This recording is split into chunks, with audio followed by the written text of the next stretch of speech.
തിരുവനന്തപുരം നഗരൂരിൽ പോലീസിനു നേരെ criminal case പ്രതികളുടെ ആക്രമണം. കല്ലമ്പലം സ്വദേശികളായ ബൈജു, ആദർശ് എന്നിവർ പിടിയിലായിട്ടുണ്ട്. ആറ്റിങ്ങലിൽ വെച്ച് 4 വയസ്സുള്ള കുട്ടിയെ തട്ടിക്കൊണ്ടുപോകാൻ ശ്രമിക്കുന്നതിനിടെയാണ് സംഭവം.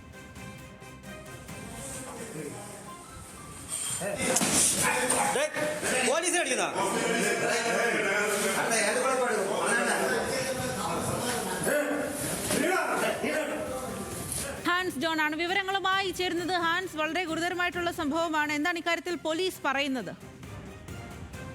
സ്വാതി, ഇന്ന് വൈകിട്ടോടെയാണ് ഈ സംഭവം നടക്കുന്നത്. ഈ കല്ലമ്പലം സ്വദേശികളായിട്ടുള്ള ബൈജു, ആദേശ് എന്നിവരുടെ പേരിൽ നിരവധി പോലീസ് സ്റ്റേഷനുകളിൽ വിവിധ ക്രിമിനൽ കേസുകളുണ്ട് എന്നാണ് പോലീസ് പറയുന്നത്. ഈ ബൈജു ആറ്റിങ്ങലിൽ ഒരു റേഷൻ കട നടത്തുന്നുണ്ട്. ഇവിടുത്തെ ജീവനക്കാരിയുമായി ബൈജുവിന് കുറച്ച് പ്രശ്നങ്ങൾ നിലനിൽക്കുന്നുണ്ട്. ഇതിന്റെ ഭാഗമായി ഈ ജീവനക്കാരിയെ ആറ്റിങ്ങലിൽ വെച്ച് ഇത്തരത്തിൽ ഭീഷണിപ്പെടുത്തുകയും അതിനോടൊപ്പം തന്നെ ഈ ജീവനക്കാരിയുടെ മകളെ തട്ടിക്കൊണ്ടുപോകാൻ ശ്രമിക്കുന്നതിനിടയിലുമാണ് ഈ സംഭവം ഉണ്ടാകുന്നത്. ഈ കുട്ടിയെ കൊണ്ടുപോകാൻ ശ്രമിക്കുന്നതിനിടെ നാട്ടുകാരും ഈ അമ്മയും ചേർന്ന് പോലീസിൽ വിവരമറിയിക്കുകയും ഈ പോലീസ് സംഭവ സ്ഥലത്തെത്തി ഈ പോലീസ് സിയെ അടക്കമുള്ളവരെ മർദ്ദിക്കാൻ ശ്രമിച്ചു എന്നാണ് പോലീസ് നൽകുന്ന വിവരം. ഇതിനിടയിൽ ഈ പ്രതികളെ പോലീസ് കസ്റ്റഡിയിലെടുക്കുകയും പിന്നീട് വൈദ്യപരിശോധനയ്ക്കായി ആശുപത്രിയിൽ കൊണ്ടുപോയി. ഈ ആശുപത്രിയിൽ വെച്ചും വലിയ രീതിയിലുള്ള ആക്രമണം ഇവരുടെയും ഭാഗത്തു നിന്നുണ്ടായി എന്നാണ് പോലീസ് നൽകുന്ന വിവരം. എന്തായാലും ഇപ്പോൾ മെഡിക്കൽ പരിശോധന പൂർത്തിയായിട്ടുണ്ട്. ഇവരെ അല്പസമയത്തിനുള്ളിൽ മജിസ്ട്രേറ്റിന് മുന്നിൽ ഹാജരാക്കും എന്നാണ് പോലീസ് നൽകുന്ന വിവരം.